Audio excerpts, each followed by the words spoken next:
అందరూ కళ్ళు మూసుకున్నట్లయితే ప్రార్థన చేసుకుందాం. నాతో పాటు ప్రార్థనలో ఏకీభవించండి.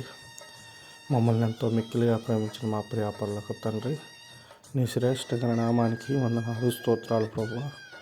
ఇంతవరకు మమ్మల్ని క్షేమంగా కాపాడి నీ పాద సన్నిధిలో చేరి ఇలా నీతో మాట్లాడడానికి మాకు ఇచ్చిన అవకాశాన్ని బట్టి స్తోత్రాలు ప్రభువా.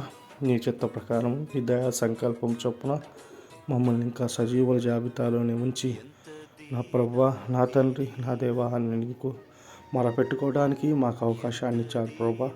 ఈ సమయం మందు నాయనా గర్భం లేనటువంటి స్త్రీల గురించి ప్రార్థిస్తున్నాం తండ్రి.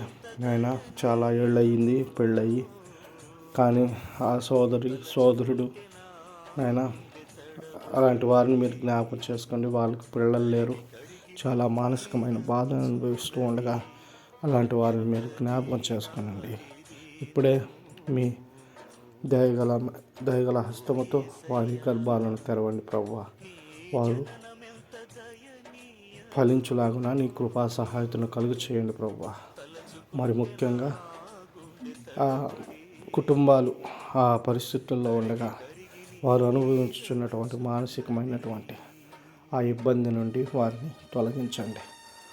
నేను వారి పట్ల మీ కృప సహాయతను కలుగు చేసి మీ నామానికి అత్యధిక మహిమ ఘనతలు ఆరోపించుకోమని యేసుక్రీస్తు వారి అమూల్య నామంలో ప్రార్థన చేస్తున్నాము తండ్రి. ఆమేన్.